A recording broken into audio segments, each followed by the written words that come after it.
Dan ketika dia mengumpan, umpannya juga bagus sekali, Valen. Iya. Jatuh di belakang Langsung penalti Jabra.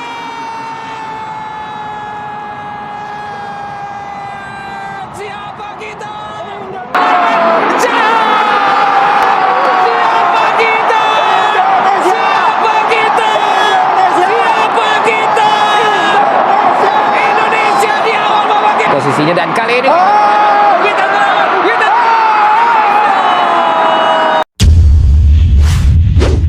Oke guys, ulang coba. Ya teman-teman, sebelum masuk ke pembahasan pertandingan Kuwait menghadapi Indonesia, kemungkinan pertandingan ini akan aku buat analisis taktiknya menggunakan grafis seperti biasa. Tentunya perlu waktu. Jadi teman-teman yang bertanya mana analisisnya, sabar. Tapi di video kali ini kita akan membahas juga bagaimana jalannya pertandingan yang kurang lebih akan tertuang nanti seusai ya beberapa jam dari aku upload video ini, analisis taktik Kuwait menghadapi Indonesia. Ya, pada pertandingan kualifikasi Piala Asia pertandingan perdana, Indonesia berhasil mengalahkan Kuwait dengan skor 1-2. Kuwait bermain di kandangnya, teman-teman. Gol Kuwait pertama dicetak oleh Yosep Nasir. Kemudian selesai gol tersebut tercipta, Indonesia melakukan comeback, istilahnya lah ya teman-teman. Pertama di babak satu akhir lewat Marc Anthony Clock, lewat titik putih penalti. Salah satu create yang dibuat oleh Rahmat Irianto, kemudian ia dijatuhkan. Nah, yang kedua di babak kedua, gol Indonesia diciptakan oleh Rahmat Irianto. Luar biasa teman-teman, luar biasa. Ini kemenangan luar biasa. Sebelum lebih jauh ya teman-teman, aku nggak kebayang aja misalnya Indonesia berhasil menjadi juara Piala AFF atau menjadi kampion dari Piala Asia dan bahkan lebih jauh menjadi juara ataupun lolos untuk masuk ke Piala Dunia. Aku nggak kebayang aja. Kenapa? Sebab kemenangan yang diperoleh Indonesia menghadapi Kuwait ini, apa ya, respon dari masyarakat Indonesia itu sangat luar biasa. Nah, tapi sayangnya teman-teman, nah seperti yang kita ketahui ada dua kubu sekarang nih. Ada yang ingin STY tetap stay, bertahan di timnas Indonesia, dan ada yang ingin STY out. Sebelum pertandingan Indonesia menghadapi Kuwait udah mulai itu deras masukan-masukan yang disampaikan oleh supporter timnas Indonesia. Nah, seusai pertandingan Indonesia menghadapi Kuwait, supporter Indonesia yang mengatakan ingin STY stay, termasuk aku teman-teman, karena berkali-kali sudah aku sampaikan STY perlu waktu dan seterusnya. Supporter timnas Indonesia yang ingin stay STY mengeluarkan argumentasi untuk menjatuhkan supporter timnas Indonesia yang ingin STY out dengan mengatakan STY ngeprank kalian, inilah itulah. Seharusnya hal-hal seperti ini nggak harusnya dilakukan teman-teman. Berbanding terbalik, misalnya STY tidak memperoleh hasil yang baik, ya pasti orang-orang yang ingin STY out akan membuli, quote and quote, mengkritik dan menghantam, menghajar pendukung-pendukung yang ingin STY out. Hal itu terjadi terus-menerus. Nah, tentunya untuk iklim sepak bola kita seperti itu nggak bagus. Kenapa teman-teman? Dengan adanya tekanan-tekanan seperti itu membuat ya pressure yang diterima ataupun apa yang sedang dijalankan Indonesia ke depannya akan ya begitu-begitu saja siklusnya. Bahkan sampai saat sebelum pertandingan ini teman-teman, siklusnya seperti itu. Kalau misalnya jelek permainan, ganti pelatih. Kalau misalnya bagus pelatih ataupun hasil timnas Indonesia bagus, seolah-olah orang yang menginginkan pelatih tersebut out hilang di telan bumi. Tapi kalau misalnya Indonesia kalah, pertandingan jelek, orang yang hilang di telan bumi tersebut muncul lagi untuk mengangkat argumentasinya yang sempat tenggelam. Tapi sayangnya sampai sekarang hal-hal tersebut masih terjadi. Nah, mengapa hal tersebut bisa terjadi? Ini terkait tentang mindset lagi ya teman-teman. Terkait tentang mindset. Kapan hal tersebut bisa berubah? Perlunya waktu. Perlunya edukasi terus teman-teman. Lihat aja lah di medsos, saling-saling hina. Padahal timnas kita menang loh. Tapi saling-saling hina, saling-saling ejek antar warga negara Indonesia. Ya, antar warga negara yang mana? Yang ingin stay, sama yang ingin STY out. Dan ada beberapa kali yang aku baca juga teman-teman, sama pendukung fanbase sejati daripada Luis Milla, mantan pelatih timnas Indonesia yang lalu teman-teman. Mana Tiki Taka gini gitu. Sebenarnya itu nggak produktif untuk dilakukan. Ya, sebagai supporter timnas Indonesia apa yang dilakukan? Untuk terus mensupport timnas Indonesia. Pastinya itu harus dilakukan teman-teman. Jadi sebelum aku membuat video ini beberapa jam yang lalu teman-teman, aku memposting terkait tentang diskusi aku dengan Pak Ketum PSSI. Salah satu hal yang aku tanya, pertanyaannya teman-teman terkait tentang mental. Nah, di situ ada dimention oleh Pak Ketum PSSI bahwa timnas Indonesia ini memiliki psikolog. Nah, psikolog ini salah satunya kan untuk merubah mindset yang tadinya timnas Indonesia merasa ketakutan ketika akan menghadapi tim-tim yang superior. Tentunya hal-hal tersebut ingin dieliminasi, dan itu ternyata di timnas kita ada psikolog. Oke, sebelum kita masuk lebih dalam lagi ya, review ke pertandingan, kita lihat dulu statistik di babak pertama ya. Di babak pertama teman-teman dari lapangbola.com. Di sini Kuwait 48%, Indonesia 52% penguasaan bolanya. Nah, yang menarik dari statistik ini sebenarnya bukan dari sisi ball positionnya, dari sisi passing akurasinya. Passing akurasi yang menembus 89% untuk timnas Indonesia, Kuwait 83%. Salah satunya faktor lapangan sih menurut aku. Mungkin kalau misalnya timnas Indonesia di babak pertama tidak melakukan permainan long ball secara radikal terus-menerus, ya walaupun boleh ya tetap melakukan long ball, mungkin bisa di atas 89%.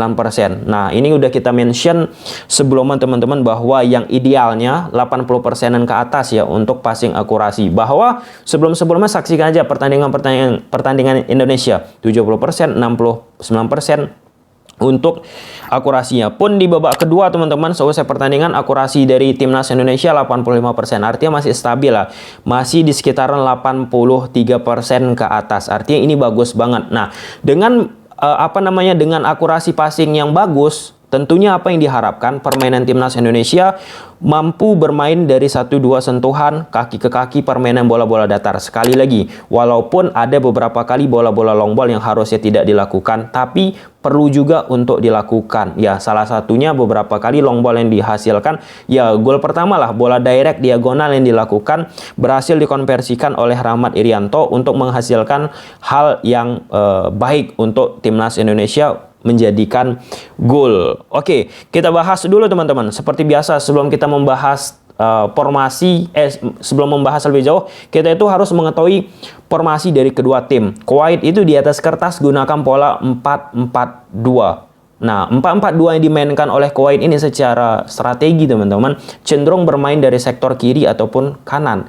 Dari tengah sulit mereka untuk menembus. Akibat apa? Akibat dua double pivot yang dimainkan oleh Kuwait ini sering terlalu jauh dengan Yosep Nasir sama Bader Al-Mutawah di depan. Nah, jadi cenderung bermain dari sektor kiri ataupun kanan, melakukan crossing atau melakukan umpan ke luar kotak penalti, melakukan shooting. Nah, beberapa kali memang aku lihat dari hasil latihan timnas Indonesia di Kuwait itu dilakukan latihan secara intens oleh skuad timnas Indonesia di bawah asuhan Sintayong dengan melakukan latihan-latihan antisipasi bola-bola crossing pun, walau pada akhirnya gol dari Kuwait tercipta dari bola crossing, bola udara. Dan respon Sintayong selesai tercipta gol tersebut kan sedikit kesal, karena sejatinya itu sudah dilatih Sintayong di sesi latihan timnas Indonesia di Kuwait. Coba cek saja. Pun halnya sama teman-teman, ketika timnas Indonesia menciptakan gol